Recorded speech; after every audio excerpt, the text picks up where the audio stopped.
Welcome to Jurassic Park.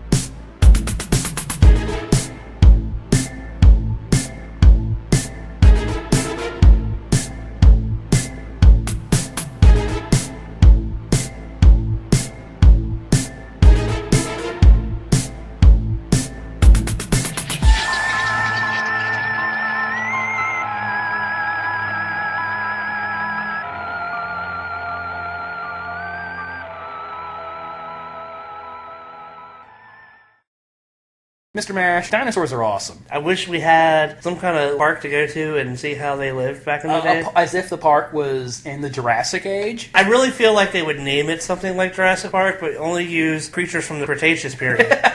But we all know that Cretaceous Park doesn't have as much of a ring as Jurassic Park. Yeah, it's true. It doesn't sound as good. Every little boy goes through a dinosaur phase. There's a period in every kid's life where they are obsessed with dinosaurs. Why do you think dinosaurs have this evergreen appeal to young people and the young at heart? They're these giant monsters, if you will, but they also have that man's best friend dog quality to them. Really? With the exception of the evil dinosaurs, like the Tyrannosaurus. The evil dinosaur! The Triceratops. And what kid wouldn't want a little pet Triceratops? That would right? be awesome. And then when you teach them to sick them, instead of biting people, they'll gore them. I think it's because they're like monsters, they're like dragons or whatever, but they were real. They actually existed. Well, there's that too. Millions of years ago. It's so fascinating. The Earth is such a weird, wonderful place when you really think about it. When you look at some of the absolutely crazy dinosaurs that existed, things with horns and wings and ridges and armor, it's absolutely insane that it was real. It existed. It's no surprise that dinosaurs have captured the imagination of people all throughout the age. I think the earliest dinosaur movie was back in 1892 or something. The birth of film is tied in with a fascination for dinosaurs. And there have been a lot of movies that feature dinosaurs in some capacity. And today we're going to talk about a small percentage of them. I would hope to think we hit most of the major ones. I would hope so. I think for people our age, the dinosaur movie de jour was Jurassic Park.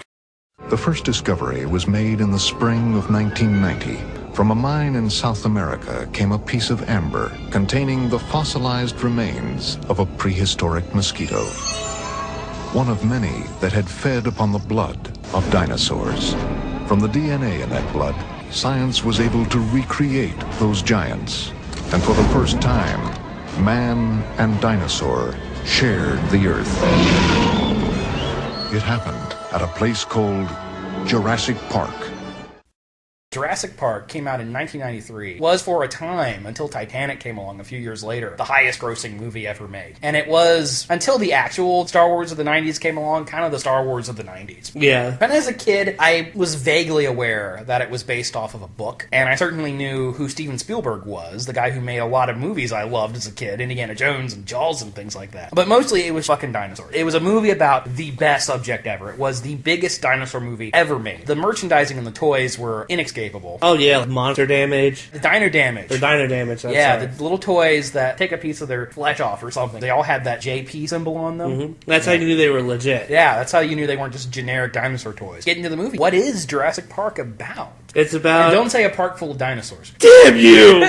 John Hammond. He decides he's going to pay a bunch of people to play God. The scientists, they reconfigure dino DNA. Yeah, they get dinosaur blood out of a mosquito trapped in a stone of amber. Right. They mix it with frog DNA. And they clone some fucking dinosaurs. And they clone some fucking dinosaurs, although they're not fucking, because they're all female. JD, but life nature finds a way. Yeah, life finds a way. He puts these dinosaurs he's cloned in a park. But before the park goes public, he invites some paleontologists and scientists to approve it. The whole operation goes pear-shaped. Chaos has its day. You said it yourself that he tampers in God's domain. Jurassic Park is very much in the old sci-fi tradition of the scientist who tampers in God's domain and is punished for it. And the original Michael Crichton book, which I admit I have not read, the original book, Hammond is killed, is punished for his crimes against nature. The movie really does fit into that very old style of science fiction. In fact, the movie is recycled from an earlier film that Michael Crichton made called Westworld. Switched out out robots for dinosaurs. It's almost the exact same plot. Do you ever notice this? When Alan Grant gets in the helicopter and he picks up his seatbelt and it has two female ends and he ties them together. All the dinosaurs on Jurassic Park are female to prevent breeding, but life finds a way. It doesn't work. The dinosaurs start changing gender. One of the frogs they splice the dino DNA with can do this. So that's a little foreshadowing there in that early scene that you maybe don't pick up on a first viewing. I don't think I ever picked up on that. Well, you have now. Jeff Goldblum's Ian Malcolm character talking about chaos throughout the whole movie. And by the end of the film, Alan Grant is running out of the Jurassic Park building. He runs up to the Jeep that John Hammond's in, and he says, "I'm afraid I can't endorse your park." And John Hammond says, "Neither can I." He comes around by the end of the movie. But the movie isn't just about how science is bad. It has this incredible sense of awe. The scene when Grant and Sattler see Brachiosaurus for the first time. Yes. They are both just overwhelmed by it. Here is a living dinosaur. Alan sees it first, and Ellie's talking, and he grabs her by the head and turns her head and throws down her glasses. Yeah, they're both absolutely speechless. And you know what? The audience is speechless too. There had been lots of dinosaur movies made before Jurassic Park, and we're going to talk about some of them, and some of them are even great. None of them made dinosaurs seem this real before. Yeah, I think that's the appeal of this movie, is how realistic they make the dinosaurs. And a lot of that has to do with 90% of the dinosaurs you see are practical effects. Well, it was its use of CGI that was groundbreaking. It was the first big movie to really utilize CGI in a big way. It was the death knell for practical effects, which is a shame because, as you said, they supplement the CGI with so much practical effects. The scene they're being attacked by the T-Rex on the dam, they built a fucking T-Rex. There is a lot of computer generation. But all the up-close stuff is all practical. They built a life-size T-Rex prop, which was one of the biggest props ever built for a movie at the time. Stan Winston did the creature effects for this film, a guy I admire a great deal. Another scene I really, really like is when they find the sick Triceratops. And Alan lays on his belly. And says, "This was my favorite as a kid, and here it is. The real star of this movie. Objectively the best dinosaur is the T-Rex." It's everybody's favorite. That was my favorite dinosaur. Every kid loves the T-Rex, though, because it's fucking awesome. The T-Rex in this film, it has a great introduction. The first thing you see of it, it's not the dinosaur, it's the goat. The dismembered goat that lands on the Jeep windshield. And then you see the water and the cup ripple, which was parodied relentlessly in everything. Yeah, but that scene, you want to talk about thrilling. What's going to happen? You and I are always debating about,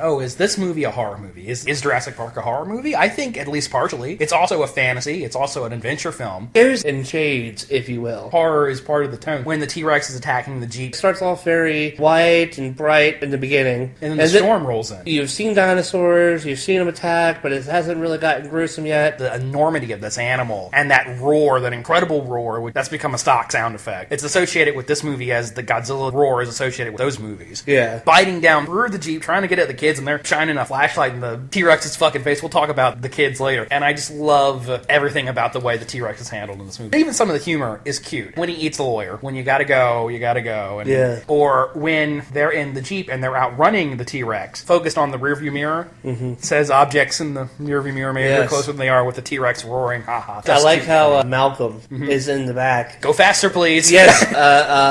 Can we go? Please go faster. Faster. Yeah, it's like that stutter thing he does. That's Jeff Goldblum. Something this movie also did, it took a dinosaur that was previously rather obscure, turned it into the hot dino superstar. Yeah, I'm cool. I'm the coolest dino on the block. The Velociraptor. Yeah. Before this movie, if you went up to somebody on the playground and you said, "What's a Velociraptor?" and they'd be like, "What the hell are you talking about?" After this movie, the raptor was the coolest dino around. Elevated it in pop culture. Oh, that fucking nail. There's a lot of foreshadowing about the raptors, because the very first scene in the movie, random dude getting eaten by a raptor as they're shipping it onto the island. And then immediately afterwards, Alan Grant has dug up a raptor. Snotty little brat-nosed piece of shit kid says, "Looks like a giant turkey to me." Alan picks up the claw and says, "We'd gut you and you'd still be alive." Your first instinct would be to stare it down and not move. But unlike the T-Rex, the raptors are back hunters. And by the time you focus down on the first one, the other two have come up and gotcha. Wow, you've seen this movie a lot. This is like my favorite movie as a kid. The raptor itself has a very sudden appearance into the movie, so it's the second act of the film. This is where it turns full-blown red. You see Sam Jackson's arm first? Because Sam Jackson's in this. No, the raptor comes at her first. Yeah, its head pops out of the wall, full-blown jump scare. Hey guys, here are the raptors, and after that the whole movie's the part still gets me, and I know it's coming. That's what I was thinking. From there on, it's a full-on hunt movie. The badass hunter Muldoon, the school guy with his big rifle, gets killed immediately. Clever girl. There's a lot of suspense in those moments, and I think the one that everybody thinks of is the scene in the kitchen, where the raptors are stalking the kids. I like the scene where the raptor sees the reflection. Great stuff. They're supposed to be super smart. They can open doors, but apparently they're not that smart. The raptors get smarter in each consecutive film, though. Well, yeah, but... There's a growth hormone in the water there. They're leaping at air vents, trying to get through the door. They're trying to hold the door shut. The raptor's got its head breathing on the glass. All that stuff is great, great stuff. Noise they make. Kind of weird, shrieking raptor noise. Almost like a goose noise. The sound design in this one was really worth admiring. Before this, what did a dinosaur sound like? Then and then you think about the amount of work. The T-Rex roar is unique. It's recognizable. The raptor noises are the same way. You hear them and you know what that is. I know this movie won a shitload of special effects Oscars, and I hope it won the Oscar for Best Sound Design. If it didn't, that's bullshit. The raptors are not the baddest creatures in the kitchen. That immensely satisfying conclusion. Oh, yeah. They make it through the night, and the raptors have them cornered. Here comes the hero of the franchise. Sort of, yeah. T-Rex comes in. Think about it, though. How did the T-Rex sneak up on them and they not notice it? But it's a movie is the real answer. Because it's badass. Yeah, he picks up the raptors with his teeth and he's throwing them into the statues and that iconic, fantastic image. Dinosaurs rule the earth, says the banner, falls down across the T-Rex and it lifts its head up and roars. It's amazing. Iconic. The movie pretty much ends right after that. Get on the helicopter, they fly off, Alan looks out the window and sees the pelicans. The actors in Jurassic Park had a thankless job, because they're not the stars. The dinosaurs are the stars. What do you think of Sam Neill as Alan Grant? I like him. Liked Sam Neill for a while after seeing this movie. He was an actor that I cared about. He's in a lot of good stuff. In the Mouth of Madness and the Third Omen movie. He's the best thing about that. Oh, don't forget Merlin. I had completely forgotten about that. He's good. I like how he's got enough of a scientific edge to him. You can buy him as this paleontologist, but natural intensity to it as well. And I really like Laura Dern as Sattler, his sort of kind of girlfriend. They seem to be romantically involved, but it's ambiguous. The actor that everybody really likes in the movie is Jeff Goldblum. Yeah. As Ian Malcolm. Goldblum at maximum Goldblum. Too many changes.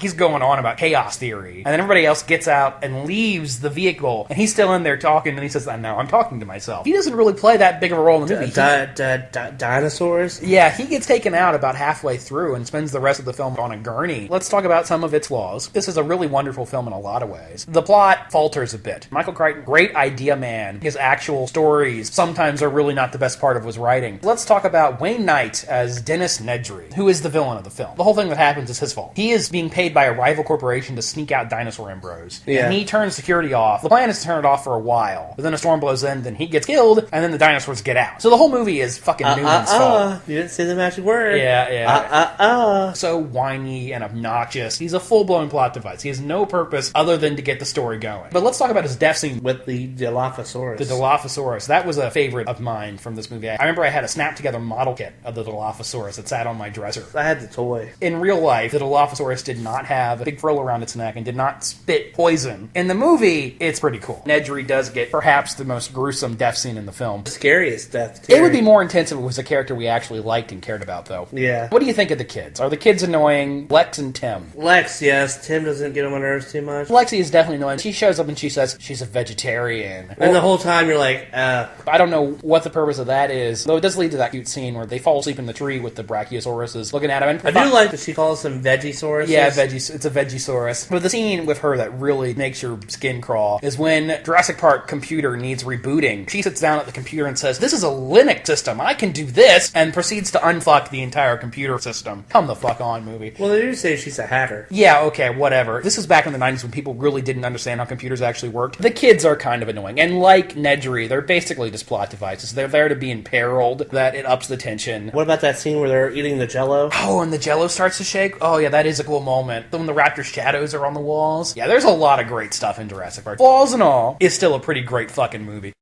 A British family on a yacht cruise stumbled upon Site B. Now it's only a matter of time before this lost world is found and pillaged. That's how it always starts. But then later there's running and then screaming. What the hell was that? Go. A sequel was talked about immediately. But the problem was that Michael Crichton said that, I don't write sequels. And it wasn't until the public demand was so huge, and Steven Spielberg himself came up to him and said, "Hey, Michael, can you please write a sequel so we have something to turn into a movie?" He finally sat down and wrote a sequel novel called The Lost World. Mike, you couldn't come up with your own title? Immediately a movie went into production. There was a little bit of disappointment with it. The general consensus was that it wasn't as good as the first one. Don't know how fair that is. The Lost World, Jurassic Park, which is an awkward title. It should be Jurassic Jurassic Park II, The Lost World. Yes. It's not as good as the first one, but it's not a bad film in its own right. There was just the sense that there was no way they could top the first one. Yeah, except for two T-Rexes. Yeah, and actually that's part of the problem with the movie. It's so intent on topping the original that they lose sight of other elements of the film. So my second favorite dinosaur as a kid was the Stegosaurus. They're in this one. And they got him in this one. Yeah. I was really hyped as a kid because I remember telling my grandmother, we gotta go see the Lost World Jurassic Park because they got Stegosauruses. With the spikes on the tail and the... Do you know what the spikes on the end of the Stegosaurus' tail is called? Who gives a shit? It's called the Thagomizer. You learned something today. The Stegosaurus was a major stock dinosaur that everybody knows, and it wasn't in the first one. But they get it in this sequel briefly. It doesn't have a big role. You get to see an adorable baby Stegosaurus, and then it almost impales Julianne Moore in the log. It doesn't. Its mama does. Hey, what's the plot of The Lost World? It's 4 years later. InGen, that's the name of the genetic company that created the dinosaurs. Their stock is plummeting. John Hammond has been ousted from the company, and his nephew, Ludlow, has taken over. Ludlow is determined to make back their losses. So he comes up with this really incredibly irresponsible idea. Hey, we've got these friggin' dinosaurs. Let's get one and bring it to the mainland. Let's open a zoo. Hammond himself has sent some people to Site B. Hey, there's a second island. Site B is where they raise the dinosaurs before bringing them to the mainland. What is the first island called? Isla Nublar, I think? Isla Nublar, that's what it is. And then Site B is Isla Soma? Isla Sorna. Isla Sorna. Ian Malcolm wants nothing to do with this. Hammond tells him, oh yeah, your girlfriend's already on the island. He kind of has to go. An adventure ensues, for sure. In the first movie, John Hammond was not a bad guy. His actions were short-sighted, but he was motivated by very pure, childlike glee. He just wanted to see dinosaurs. Spare no expense. His predecessor, however, has a much more basic motivation, completely motivated by greed. Peter Ludlow is the sniveling, paper-thin business guy. He doesn't care about human life, he just wants to make money. This movie is obviously criticizing the hubris of capitalism. And there's also an ecological theme to this film. The dinosaurs are on the island and they're flourishing. They shouldn't be. The island is populated with all sorts of crazy dinosaurs. We shouldn't interfere with them. A nice moral, but it falls apart when you realize they're talking about genetically engineered dinosaurs. But they wouldn't bother anybody if they would just stay away from the island. Except that there are pterodactyls on the island, we find out in the next movie. Well, yeah, but they didn't fly away from the island until they realized... Actually, we see the pterodactyl in this one, at the very end. Part of the plot is InGen has sent hunters to the island to capture the dinosaurs. And you look at the hunter's gear, this van where the seat folds out, big pinchers come down to hold the dinosaur still, and naturally, they made toys of all this stuff. Naturally. The film feels a little toyetic at times, slightly distracting. At one point, you do feel like you're starting to watch the Blade commercial. The toy line revolves around the whole dino capturer thing, but those guys are the bad guys. But one good side to the more toyetic style to The Lost World is more dinosaurs. Even more. The dinosaurs are given more stuff. I can understand that. And there are more types of dinosaurs. The hunters are tracking a, let me see if I can say this, Parasaurolophus. Which is that plant eater with the big... dome head? No.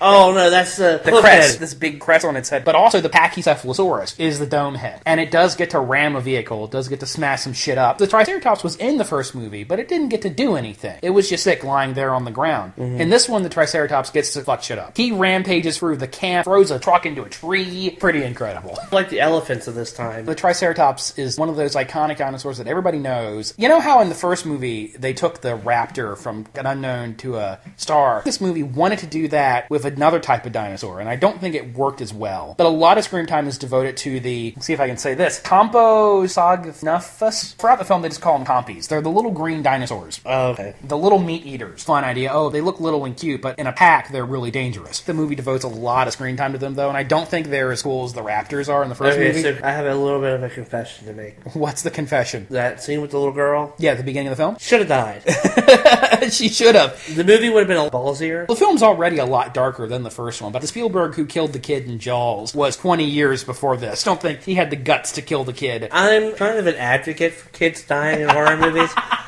It might be because the Bangers and Mash Show, we support killing children. in horror movies. I don't know if because I work in retail or what. She wouldn't listen to her parents. What you're saying is they need to impose a moral here. If you don't listen to your parents, you'll get eaten by compies? Yeah, this little bitch was like, I don't like prawns. This little bitch. Her parents take her on a cruise to an exotic island filled with dinosaurs. They didn't know the dinosaurs were there. And then she goes off skipping along. Okay, mother, I hear you, but we all know that's going in one ear and out the other. Oh god, these little mini raptors are eating me. Oh god! They're eating the sandwich. They're going to eat me. Oh my god! The little bitch should have died.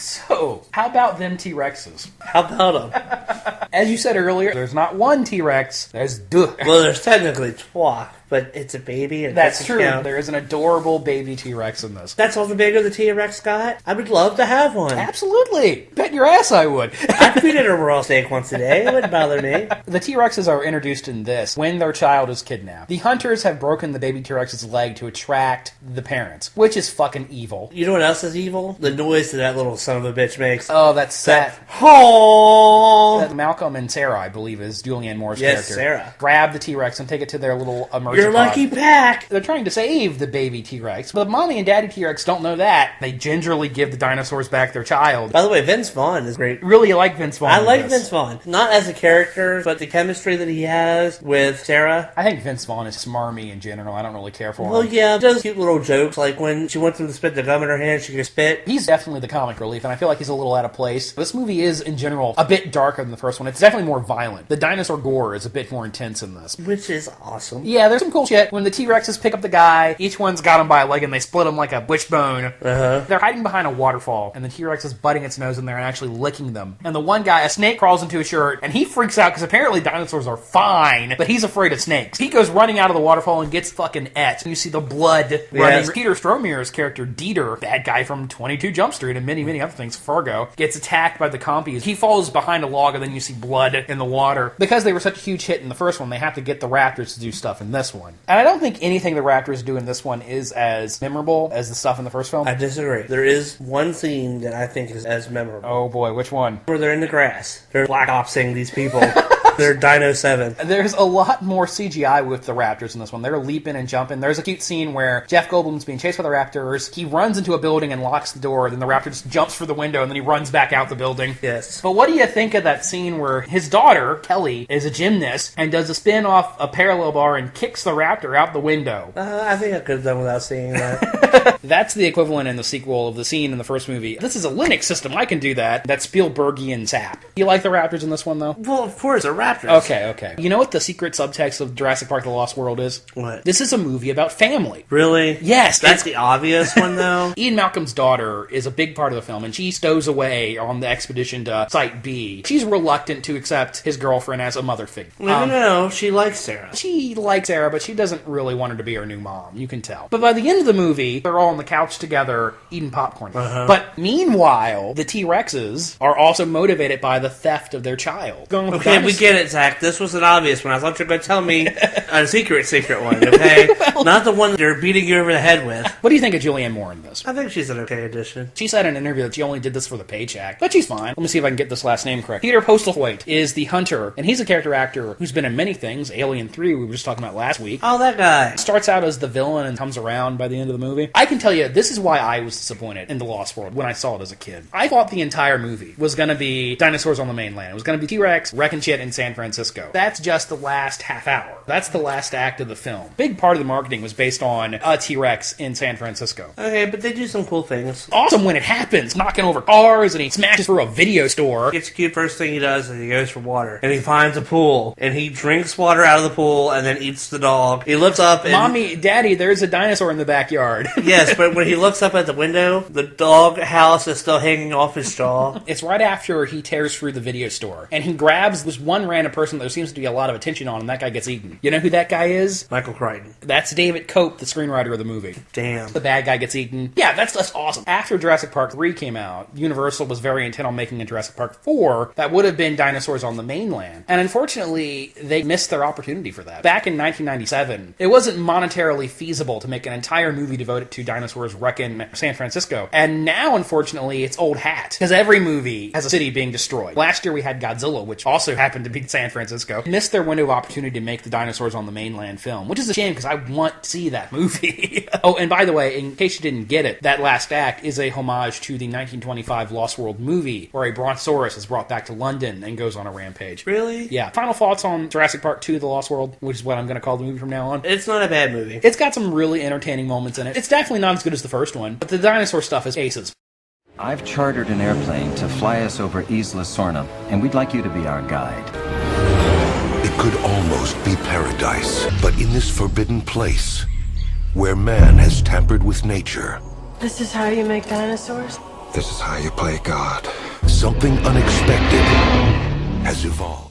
All these movies are hugely successful. This film made something like $600 million at the global box office back in 1997. Yeah. During production of Jurassic Park II, or JP2, as I will most irritatingly call it, there was a brief moment where it looked like Steven Spielberg might not direct the movie. And during that time, Joe Johnston, director of The Rocketeer, Honey, We Shrunk the Kids, October Skies, when Spielberg ended up taking the job, he promised Joe Johnston, if a third one gets made, you'll direct it, which of course came to pass. Joe Johnston did indeed direct Jurassic Park III, which came out in 2001. I don't know what actually happened, but I remember this movie being a sudden appearance. I really did not hear any hype for this film up until it came out. Just one day I just started seeing commercials on TV for Jurassic Park 3 and, oh wow, they made another one, that's cool. Well, no, I saw trailers for it and stuff in the movies. JP3 was rewritten weeks before shooting started. They had a script that would have involved pterodactyls on the mainland, and somebody said, oh, we don't like that. So they decided to rewrite it a couple weeks before filming was supposed to start. This movie didn't really have a final screenplay when it was being filmed. This one brings back Alan Grant, who was not in the sequel at all. He even says in this one, the San Francisco event, which I had nothing to do with. I don't know why he wasn't in the sequel. I don't think he does either. Since the events of the first movie, he's become a little bitter. It's hard to muster up enthusiasm for dinosaurs after you've almost been eaten by one. By several. That's fair. After the events of the second film, dinosaurs existing is public knowledge. People know they're out there. The plot motivator is a teenage boy gets lost on the island. His parents trick Alan Grant into helping them guide them through the island. Plane gets crashed. They're stranded on the island with killer dinosaurs. Come to find out, he's never been on that island. Yeah, Jurassic Park 3 gets a lot of shit. People criticize the tone of this movie. I like the film, but I think it is fair to say that this is a goofy movie. This one is way sillier than the first two. But I think you wanted to go with the comic wonder of the original film. Those movies were glossy studio pictures. And this one was obviously a hugely expensive studio film, but it has the heart of a B movie. And I use that affectionate. On the airplane, going to the island, Grant has a dream that a velociraptor is talking to him. Yes.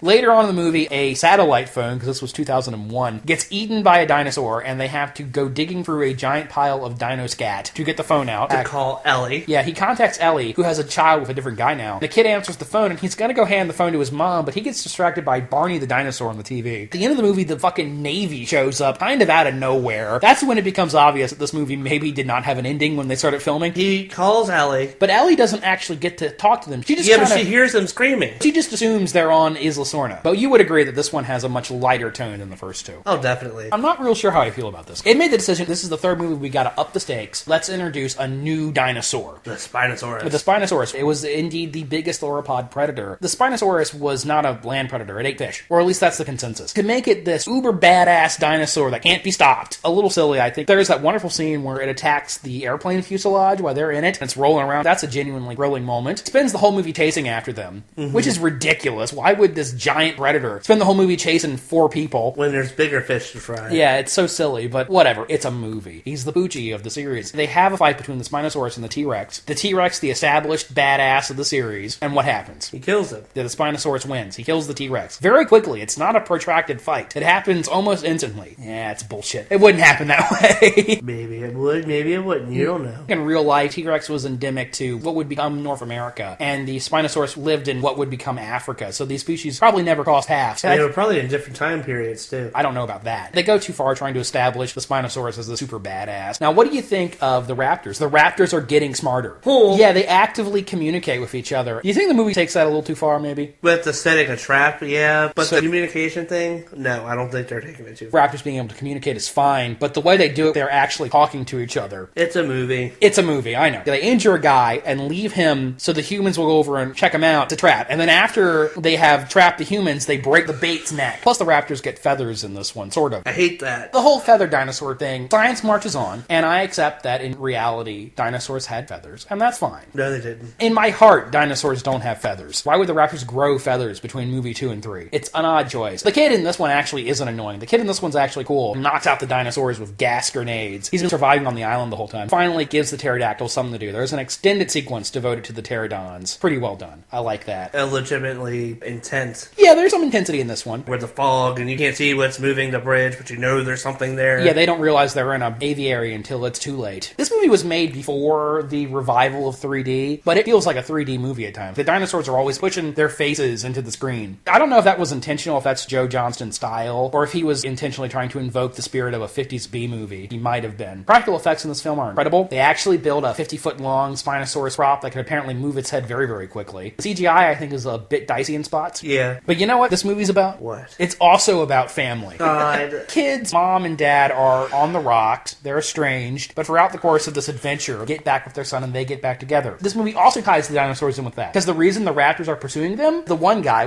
the unimportant guy, he gets killed. He doesn't get killed, he survives. Oh yeah, he does survive mysteriously. It seems like he's dead. That's another guy that should have died. That was a rewrite. Anyway, he stole the raptor eggs. And when they give the raptors back their eggs, they go, there's a missing child theme. What do you think of William H. Macy as the dad? It's a shoveler, man. Yeah, I mean, I like him. Tia Leone as the mom? Yeah, I do like her as the mom. Really? I think she's a little shrill. But she's supposed to be. She's the ex-wife. Sam Neill's performance in this, what do you think? He's phoning it in. There are times when it seems like he's alright, but there are times when it seems like he really does not want to be here. We just went and made a new dinosaur? Probably not a good idea. Almost 40 feet high. Really think she climbed out? Depends. On what? What kind of dinosaur they cooked up in that lab?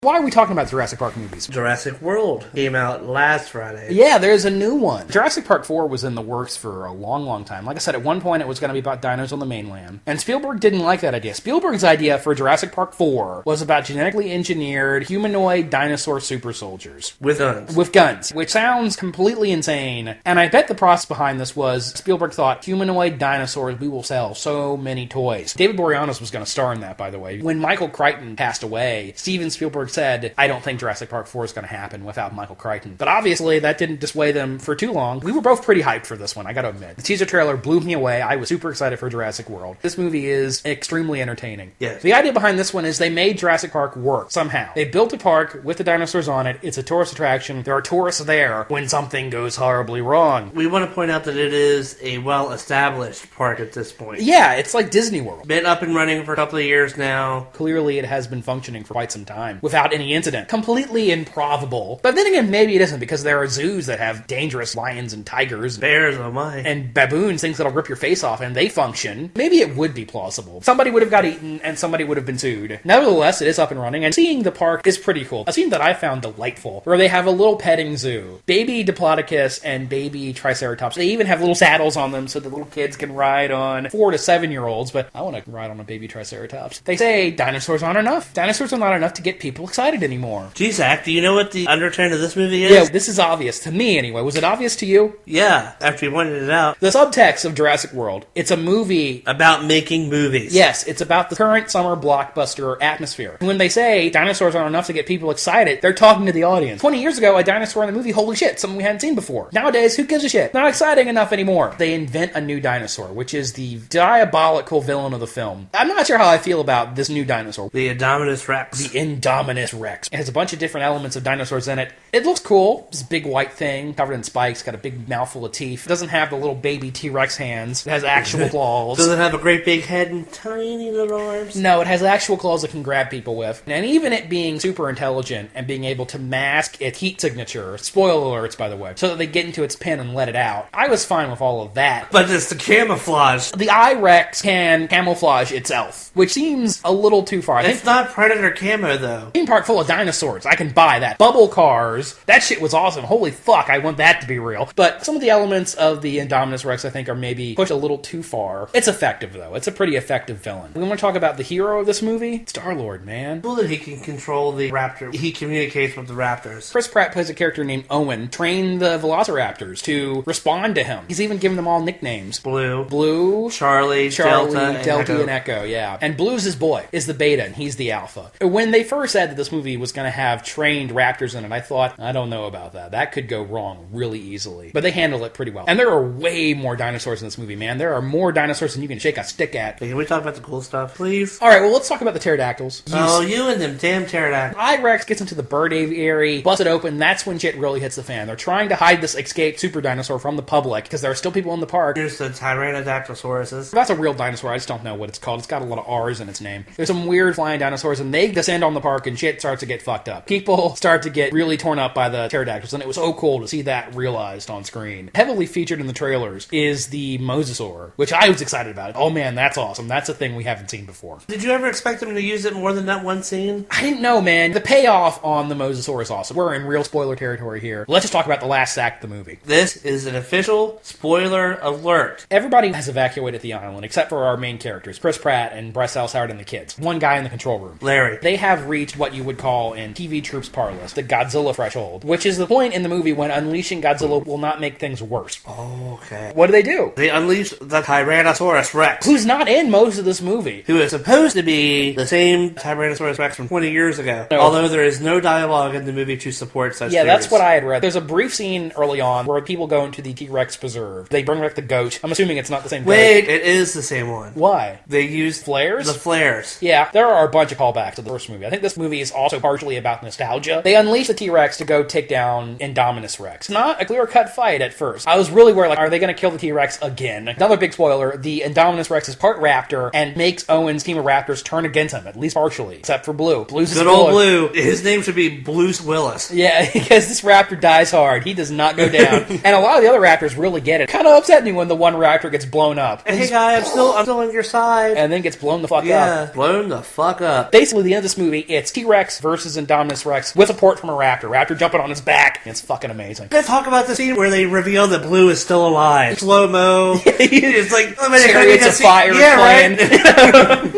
That's the only way they could have made it better. Dude, didn't they get the Indominus Rex over to the side of the pool? And here comes the mosasaur. Kills it. It kills the Indominus Rex. I actually had a tear in my eye, and I wiped it away. And turned to me and he said, "It's beautiful." The end of this movie is T-Rex and a raptor fighting Super T-Rex. In the end, it gets taken out by Dino Jaws. Some pretty intense sequences in this movie throughout. There's a scene where the kids are in the bubble car and they get attacked by the I-Rex. That stuff is cool. And the reason I say I think this movie is partially about nostalgia, there's this dude working in the control room. He's a fucking dork like you and I. Original Jurassic Park t-shirt on. I paid $200 for this on eBay. He's the audience here. There's a scene where the kids somehow find the structure from the original Jurassic Park. They put the battery from the bubble car into one of the Jeeps. I don't know how I feel about that moment. The first one is better because the first one tries to get a more complex reaction out of the audience. It's not just scary dinosaurs. It also plays with the awe of the creatures. And I don't know if this one really has that. As a straight-up dinosaur action-adventure horror movie, this film is spectacular and very entertaining. I had a lot of fun with Jurassic World. As did I. Highly recommend it.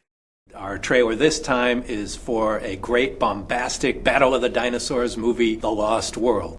We could have done a whole episode devoted to Jurassic Park. In fact, we probably should have done that. But instead, I want to talk a little bit about some older dinosaur movies. Probably the first dinosaur movie that really counts is from 1925. It's a silent movie, The Lost World. The reason this movie is important, Willis O'Brien did the special effects for this film. And without this movie, King Kong wouldn't have happened. Nowadays, you watch the stop-motion effects in 1925's The Lost World, and they're a bit crude. But back in 1925, people thought it was real. They'd never seen anything like this before. Now, you know what the plot of The Lost World is, right? Dr. Challenger discovers a plateau in South America that has dinosaurs living on top of it. Nobody believes him, but he manages to finagle a few people into providing the money for an expedition to this plateau. And they go and they discover dinosaurs. And in this film, they bring a brontosaurus back to London, escapes. This would not be a good first silent movie. There's some romantic melodrama. There's a female lead and she has a subplot. And there is a blackface comic relief character. And the movie relies a little heavily on the title cards. So if you're trying to get into silent movies, this would not be a good one to start with. There's some cool dinosaur stuff. Willis O'Brien's effects are good. The expressiveness in the face of the T-Rex and the Brontosaurus during their fight scene is cool. When the Brontosaurus falls off the side of the plateau, that's cool. And its rampage through London makes this kind of the original kaiju movie. Knocking down buildings, and he crawls onto London Bridge and the bridge collapses under his weight. But what in that, and what would be the first kaiju movie? Well, maybe the next one we're going to talk about here. Various authorities believe that buried somewhere under the polar ice cap are the awesome creatures, the leviathans that roamed the earth at the dawn of time. And under certain conditions, a nuclear explosion can free one from his icy tomb. An armored giant, wreaking his prehistoric fury on modern man. Soldiers and their weapons would be powerless before the onslaught of the beast. The beast. The beast. The beast from 20,000 fathoms. In 1953, a movie was made called The Beast from 20,000 Fathoms. This film is the grandparent of the kaiju genre. Godzilla was kind of a remake of this movie. Yeah. Both movies are about a nuclear bomb goes off, awakens a dinosaur. It melts an iceberg that the dinosaur was inside of. They emerge, they start destroying boats in Wreck a City, and they have to invent a crazy mix-up scientific device to kill the creature with. When Godzilla was being made, its very first working title was something like Monster from 20,000 Leagues Under the Sea. The connection was originally much more explicit. Now, what did you think of Beast from 20,000 Fathoms? You got to see this one for the first time recently. It wasn't bad. It felt like a good 1950s sci-fi monster movie. And this is based off a fantastic Ray Bradbury short story called The Foghorn. And that story is about a dinosaur who mistakes the sound of a foghorn for another dinosaur. And that makes up a very small scene in this movie. I like the scientific approach they take to the monster in this. Dr. Nesbet is the main character. And everybody thinks he's crazy because he saw a dinosaur. The Dinosaurus, which is the name of the creature, it's not from outer space. It's not mutated by radiation or anything. It's just a giant dinosaur that somehow survived to the present day. There are fewer ridiculous sci-fi extravagances in this. The Ray Harryhausen stop motion effects in this are fantastic. I just really love when the dinosaur is wrecking the city. That stuff is cool. It has the serpentine tongue. It also has big fangs in its mouth. The whole dinosaur is snake-like. Yes. And you know what the Dinosaurus is supposed to be. They wanted to put a T-Rex head on a Brontosaurus body. You remember the scene when the scientist is in the bathysphere and the dinosaur's under the water with him? You don't remember that moment, okay. No. What about the scene where he eats the cop? Everybody remembers that. Oh, yeah. When it attacks Coney Island at the end and it's tearing down the roller coasters. Yeah. What's the crazy device they used to kill the dinosaur in this one? They can't just blow it up. It's radioactive. And if they blow it up, it'll just drop the radiation all over the city. So they can't do that. So they shoot it with a lead gun. Spear it in the heart with its electrified javelin. Made of lead. I don't know if it's made of lead. Well, it would have to be, because lead absorbs radiation. Okay, sure. When the Dinosaurus dies at the end, it lets out this death cry. Like all the great classic monster movies, the monster in this is sympathetic, even though it is killing people. Same way Godzilla was. When Godzilla dies in that first movie, you feel bad for him, even though he is this monster. Alive after 70 million years. Dinosaurs! Roaring, walking, destroying. Dinosaurus! Rampaging in an unsuspecting world. Living creatures from the dawn of time. What havoc will they wreak? What lives will they destroy? What depths of panic and terror will they create? Dinosaurus! Another dinosaur movie, and I don't think you cared much for this one. Nope. But I'm a fan. 1960s Dinosaurus. And Dinosaurus is significant strictly for me. I declare the age of classic horror ended in 1960, which is when Psycho came out. Thus, Dinosaurus, which was also released in 1960 and was released by Universal Studios, is the last Universal monster movie. So says I. This is a kid's film, and it's a very silly movie. The plot is very straight ahead. They find a T-Rex and a Brontosaurus underneath the ocean. They bring it up on land. They get struck by lightning, come back to life. The T-Rex starts tearing stuff up. Brontosaurus is befriended by Julio, this little dinosaur-obsessed kid. Also, there's a caveman. Is this the one where the woman gets really subservient? There is a lot of cultural stereotypes in this. There's the drunken Irishman, who is the first person that gets eaten by the T-Rex, and the character is so exaggerated that I was surprised the T-Rex didn't get drunk after eating him. Bart is the hero in this. He is oblivious to Betty's romantic pleas. The villain is called Hacker, and he is the most cartoonish, ridiculous villain I've seen in a while. Caveman does some pretty silly stuff. Goes into a house, smashes a mirror, and I remember him wearing a dress in one scene. For some reason, the caveman puts a dress on. I like that stuff. At least the dinosaur stuff was cool, right? Got the T-Rex picking people up with his little baby hands. He crushes a bus. What about the final fight between the guy in the steam shovel and the T-Rex on the cliff? That stuff was fun. I guess. This one did not appeal to your inner monster kid in any way. No, for starters, I hate the whole Frankensaurus idea. Oh, they're brought back to life by lightning? Yeah. But it's a kid's movie. Oh my god, the fucking kid is annoying in that You movie. think Julio's annoying? Yes. He is so annoying that the T-Rex needs to eat him. I like Dinosaurs, and it's got a great trailer. 2 minutes of a guy yelling, Dinosaurus! 1 million years B.C., when the earth parted and the mountains fell. Primitive man and monstrous beasts fought each other to inherit the earth. Introducing the fabulous Raquel Welch in 1 million years B.C. See the fascinating, strange, and fearful creatures who roamed and ruled the earth 1 million years B.C. The pterodactyl, a flying reptile with giant teeth. The flesh-eating Allosaurus, the Triceratops, a horned dinosaur in battle with the savage Ceratosaurus. Alright, here's another one from 1966, 1 Million Years B.C. This movie is actually a remake of a movie from 1941. I don't want to talk about the original. It's not much of a dinosaur movie. Most of the dinosaurs in the 41 original are slurposaurs, which is a term for when they take a regular lizard, or a crocodile, or something like that, and they glue some fins or horns on it. And they call it a dinosaur. That's no dinosaur of mine. Only other dinosaur in the original is this guy in an incredibly stiff rubber suit that is not convincing in the least. The 41 original was mostly like caveman drama. The remake from 1966, which was a co-production between 20th Century Fox and Hammer, way more dinosaur action in it. What was Hammer famous for taking these classic monster ideas and adding more sex and more violence. They certainly added plenty of heaving bosoms to this movie, and this is the movie's most famous for is not the dinosaurs. It's most famous for Raquel Welch in a fur bikini. Especially the scene where she teaches the rock clan how to swim, and she emerges from the lake in the bikini soaking wet. You know a movie is important when it's a plot point in a Stephen King book. People who've seen The Shawshank Redemption know what I'm talking about. 1 Million Years B.C. is one of these movies that take place in this fantasy world that did not exist, where humans, early humans, cavemen, and dinosaurs existed together. And insects were giant. There's a giant spider in this too, kind of thrown in randomly. There's this clan called the Rock Clan, and they believe in survival of the fittest. The first scene, an elderly member of the clan is injured, and they leave him to die. The son challenges the father for control of the clan. He loses the fight, it gets kicked out. He meets up with the Shell Clan, which are peaceful, they're fishermen, and he falls in love with Luana. As a dinosaur movie, what do you think of 1 Million Years B.C.? The stop motion looks pretty good in it. This is another Harryhausen joint. I like the movie, but I don't think it would be one that I would own. I find these two Hammer caveman movies incredibly satisfying. I like that it's treated like a wildlife documentary. There's very little dialogue. The cavemen don't talk much. It opens up with, this is so-and-so, and here's his two sons. There is some narration at the beginning. There are two moments from this movie that are really famous. And the first is when Allosaurus is attacking the group. The dinosaur gets speared, lifts it up into the air. That's a moment you see a lot of. Later, Raquel Welch's character is attacked by a pterodactyl and picked up, and it's going to carry her over to the nest where the little babies are. When another flying reptile with a name that has too many vowels in it picks a fight with it. The Harryhausen effects in this are great. There's a really cool fight between a Triceratops and a T-Rex. If you're looking for that kind of stop-motion dinosaur action, it's cool. You had some issues with some of the other creatures in the film. Giant spiders and crickets in the time of dinosaurs,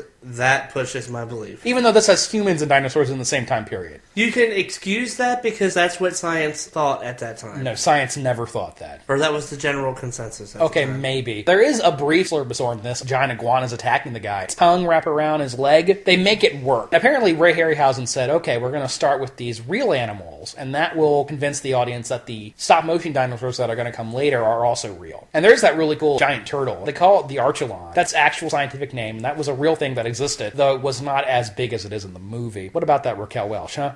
Yeah, she was a lovely, lovely woman. Not the only cave babe in this. There's also Martine Beswick. She was also the star of Dr. Jekyll and Sister Hyde, another Hammer film, and she was also a Bond girl in Thunderball. There's actually a cat fight between Raquel Welch and Martine Beswick. There are these sexy women in them, scantily clad, gorgeous women, but there's no actual sex. The movie is sexy, but not sexual. Weird dynamic. There's not a lot to it story-wise, but I think this movie delivers completely on what it promises, and I really like both this film and its sequel. Sword is equal. This is the time, the very beginning, before man was master. This is the time when men lived in fear, and the color of a woman's hair decided who should be sacrificed. This is the time of unimaginable dangers. Danger from above, danger from below, danger from every living thing in this primitive world, when dinosaurs ruled the earth. 1 Million Years B.C. was a big hit for Hammer. It launched off a series of caveman movies they made. They made a movie called Prehistoric Women, which also had Martine Beswick in it, but that had no dinosaurs in it, about a modern-day group of Amazons. And then later they made a movie called The Creatures the World Forgot, which is not related to a movie we're going to talk about here in a minute, and that movie was a straight-up caveman drama. There were no dinosaurs in that one. However, they did make a film from 1970 called When Dinosaurs Ruled the Earth. The plot in this one is very similar to 1 Million Years B.C. It takes place in the time before the world had a moon, which would actually be the beginning of the universe, but never mind that. And there is this one clan that's superstitious, and they sacrifice blonde women to the sun. And one of these blonde women happens to escape the sacrifice and meets up with this other group of cavemen who live on the beach. Girl and the man fall in love, and they have to survive in this crazy world where there are dinosaurs and things that are trying to kill them and eat them. The people on the coast don't like this new girl and would like to sacrifice her. The star of this movie is Victoria Vetri. I saw this movie on AMC's Friday Night Creature Feature show when I was about 12 years old. Victoria Vetri had an effect on me. Let me put it that way. Somehow the cave people in this movie were even less than they did in the last one. And it's not just the women, too. The guys are running around in loincloths. There's actually quite a bit of man-ass in this, if that's what you're looking for. Man-ass. Victoria Vetri is gorgeous. She doesn't wear a lot. There's one version of the film where she actually goes skinny dipping briefly. That's not in any of the cuts I've seen. She's actually so hot that she overwhelms my critical thinking. She's so hot I can't tell if she's a good actress or not. As a dinosaur flick, this one's really cool. Jim Danford did the effects for this one. I'm hesitant to say this, but his effects might actually be better than the ones in the previous movie. Harryhausen's stuff is great. The strength is that there's a lot of personality in the creatures. Danford's work is actually a little more realistic looking. A plesiosaur paddles across the beach, killing people with its fins. It's not a triceratops, but it's in that family. Is it a biceratops? No. It's actually called a Chasmosaurus. And it comes running out of a cave and impales a caveman. And the other caveman tricks it into running off of a cliff. My favorite is Vetri's character. He spends the night sleeping in the broken eggshell of a dinosaur nest. And the next day, the mama dinosaur comes home and sees this cave woman in an eggshell and thinks, that's my baby. She befriends this quadrupedal carnivorous dinosaur. And there's other weird shit in this movie. This one frozen a slurposaur for the hell of it. Briefly, there's a man-eating plant. And there's also some giant crabs, that man-sized crabs, show up on the beach at the end and start killing people. You're going to hear the word Akita a lot. I actually like When Dinosaurs Ruled the Earth a little more than 1 Million BC, but I like both of these dino movies a lot. This could have been the end, but for the few survivors of a torpedoed merchant ship, it was the beginning of an incredible adventure.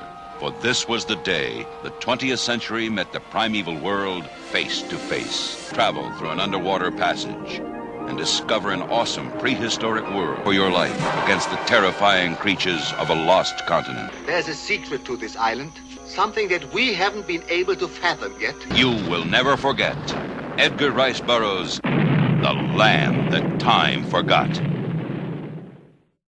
You know about the studio called Amicus? They were kind of the rival to Hammer. They were another British studio. They're most famous for the 70s version of Tales from the Crypt. And at one point in the 70s, they said, hey, Hammer made a dinosaur movie. We gotta make a dinosaur movie. So they made The Land That Time Forgot, which is based on a book by Edgar Rice Burroughs, the guy who made Tarzan. You saw this one, right? Yeah. So you remember what it's about? No. This is set in World War I. Oh, yeah. This British merchant ship is sunk by a German submarine. Two survivors, a guy named Taylor and his girlfriend Lisa, get onto the German U-boat, take it over. They end up getting lost, and the boat winds up on Caprona, which is a place where dinosaurs and cavemen still exist. And on the island, the Germans and the English actually learn to depend on each other. The theme of this movie, it's about people coming together. By the end of the movie, the British and the Germans are actually friendly. You remember the dinosaurs in this? Yeah, they're pretty cool. The effects are interesting, aren't they? Because they're hand puppets. They're not stop-motion dinosaurs, they're puppets in this one. And sometimes it's really, really obvious. Like when they first get to the island, the submarine's attacked by a plesiosaur. Yeah. What's funny is they kill the plesiosaur and then they eat it, which makes me curious. How does roasted plesiosaur taste? It probably would taste like alligator, right? That's what I was going to say, alligator, because it's a lizard. Also some T-Rex type things. They're puppets. They're sterachiosaurs. I think the pterodactyls in this movie look bad. They look really fake. The T-Rex and the plesiosaurs, I can deal with the puppet effects for them. There's a goofy charm to it. It's obviously not real. It's not very cutting edge, but it's sort of fun to look at. You know my problem with this movie? What was that? These people find this island that should be studied, and what do they proceed to do? Kill every fucking dinosaur they come across. Yeah, it's true. In their defense, the dinosaurs are trying to eat them. Not all of them. The dinosaurs are fucked in this one. Usually, the humans are outnumbered by the dinosaurs, but it's the other way in this one. No match for human firepower. And that's stupid. But the stuff that drags this movie down for me is the caveman stuff. There's these cavemen and they're warring for territory. And something that's weird about the movie is evolution on Caprona works by traveling across the island. The further north the cavemen go, the more evolved they become. Interesting, strange idea. Overall, the caveman stuff does not really interest me. And the volcanic explosion at the end. All these caveman movies end with a volcano going off. God. If they made a sequel, which I don't want to talk about too much because there aren't very many dinosaurs in it, the people that time forgot. Taylor's best friend goes to the island looking for him. He has a female love interest who's played by Sarah Douglas from Superman 2, Ursa. Oh, okay. Lady who is in all the B movies. She was also in Return of the Swamp Thing. Yeah, she was in Return of the Swamp Thing, Return of the Living Dead 3. Yeah. All sorts of stuff. Fine. She was hot. She's lovely in this movie, and there's also the hot cave girl in this one. Ingrid Pitt thing going on with her. The dinosaurs in this are still puppets, but they look a lot better. There's a stegosaur involved that's cute. But halfway through this movie, it becomes a weird fantasy film. You discover this kingdom where this green ogre guy, he looks like an orc from Warcraft, is sacrificing people to a volcano. It goes off the rails there. But overall, I think the people of that time forgot's a little better paced, and the land that time forgot, and the effects are better.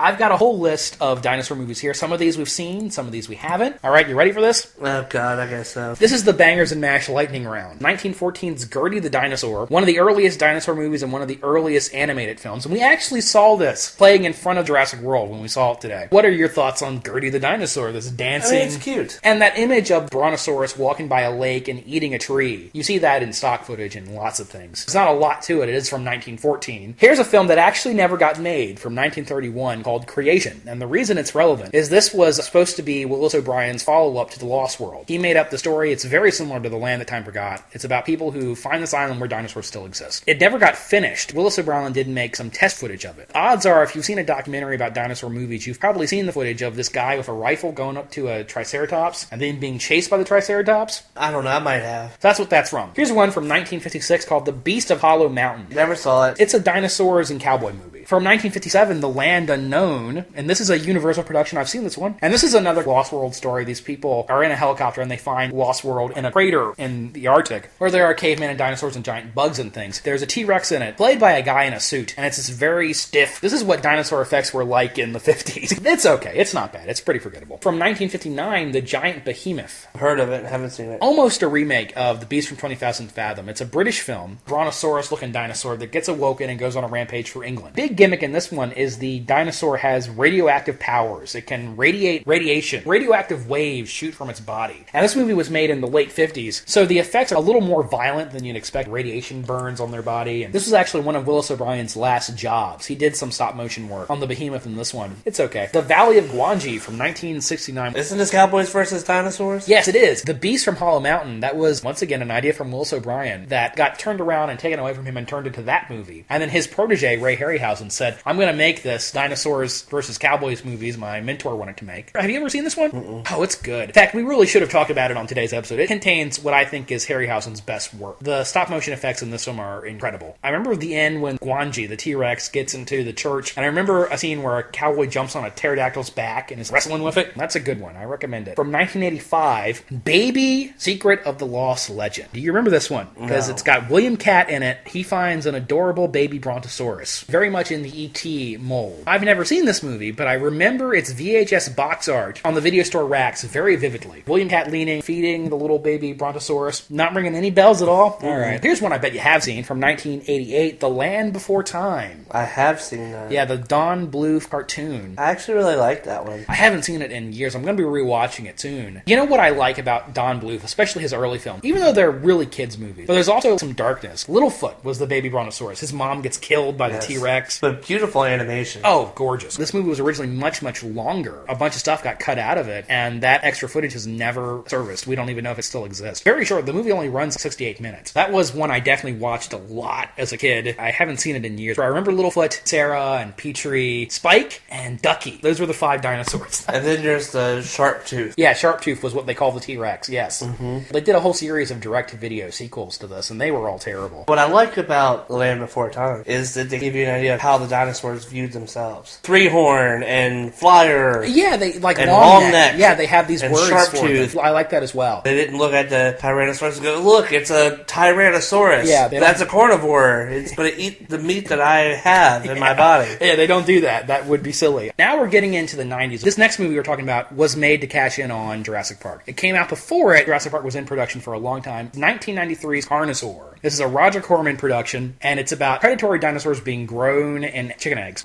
Goes for a rampage through the small western town. It's terrible. You know the dinosaur movies that get shown on Sci-Fi Channel these days? It's in that league. But it's from 1993, so there's no shitty CGI. Instead, it's shitty puppets. Remember the sheriff going out there with a shotgun to fight the dinosaur? And then I remember Diana Ladd, Academy Award-nominated actress Diana Ladd is in this for some reason, and she gives birth to a dinosaur at the end. Okay, next. Also from 1993. This is one I bet you remember. Prehysteria. I do recognize it. This is from Moonbeam Productions, which was the kid-friendly part of Full Moon, which is a company we have a great deal of affection for. We did a whole episode about it. Episode 2. They did 3 or 4 of them, I think, and they're about these little miniature dinosaurs. And no, I don't remember where they come from. They find dinosaur eggs somewhere. For some reason, they're all little. They never grow up. They're always the size of toys. Mostly what I remember is the dinosaurs were all named after pop stars. And I don't know how they legally got away with this. Well, I know the Tyrannosaur was Elvis. Yes. And the pterodactyl was Madonna. Yes. Brontosaurus was Paula, after Paula Abdul. Triceratops Triceratops was Hammer.